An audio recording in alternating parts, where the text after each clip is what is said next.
Nilagdaan na ngayong araw ang Implementing Rules and Regulations o IRR ng Bangsamoro Autonomy Act No. 62 o Rights of Internally Displaced Persons of the Bangsamoro Autonomous Region Act of 2024.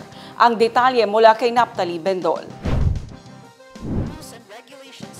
Iprenesenta ni MSSD Minister Raisa Jajuri, ang chairperson ng Bangsamoro Internal Displacement Coordinating Council o BIDCC, ang salient points ng Bangsamoro Autonomy Act No. 62 o Rights of Internally Displaced Person of the Bangsamoro Autonomous Region Act of 2024.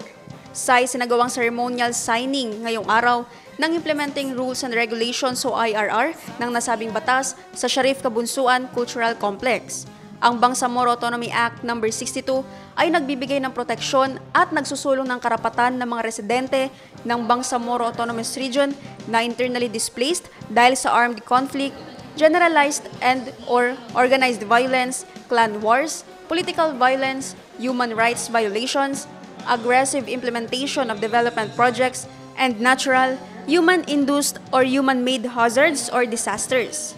Tinitiyak ng batas ang pagprotekta sa kanilang karapatan sa kasagsagan ng displacement at susuportahan ang kanilang pagbalik, local integration, o resettlement sa anumang panig ng bansa. Sakop din ng batas ang pagprotekta at pagsusulong ng karapatan ng mga residente ng BARM na displaced sa mga lugar na hindi sakop ng Bangsamoro Autonomous Region, gayon din ang mga non-residents na na-displaced naman sa mga lugar sa Bangsamoro Autonomous Region. Kinokonsidera din sa batas ang jurisdictional limitations ng Bangsamoro Government habang ginagalang ang jurisdiction ng national government at ng local government units na hindi sakop ng Bangsamoro Autonomous Region. Ang pagbuo ng Implementing Rules and Regulations ng nasabing batas ay suportado ng United Nations High Commissioner for Refugees o UNHCR sa pagkikipagtulungan ng Consortium of Bangsamoro Civil Society.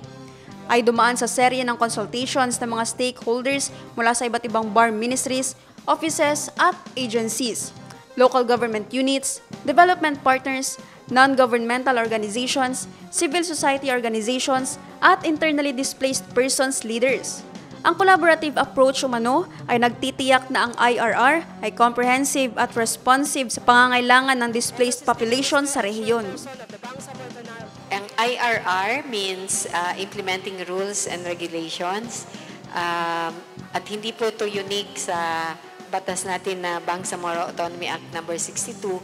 Usually kapag may batas na medyo general pa ang mga provision po, kinakailangan ng ng isa pang dokumento na mag-e-explain o magdedetalye doon sa mga provision ng batas na medyo general.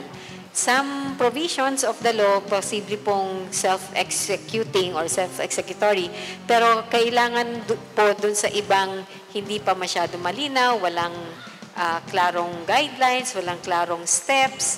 For example, na kailangan mong lagyan ng detalye para po ganap na ma-implement yung batas, ganap na magamit ng mga dapat gumamit ng batas, kinakailangan nung ganon, no, ng pagka-clarify, pagdedetalye ng mga ilang provision ng batas. So yun po yung nilagdaan natin.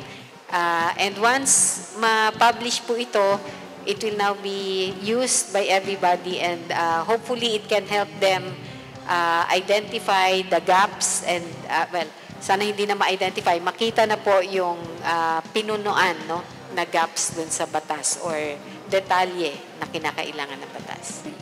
Alam kasi ng CVCS na work is organizing.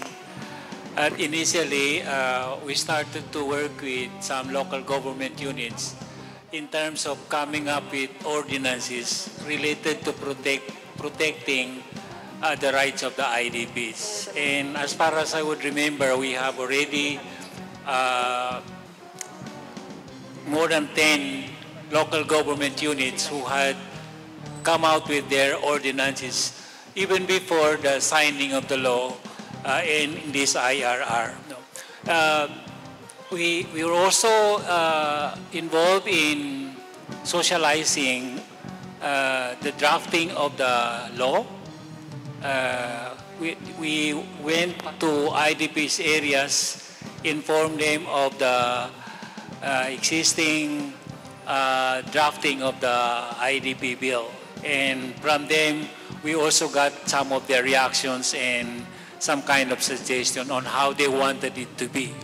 So basically, ito po, we were not so much involved in the legal aspect of coming up with the bill and the law, but we were more concerned in making the communities understand what was going on. Until now, in fact, we have invited many of them during this IRR ceremonial signing.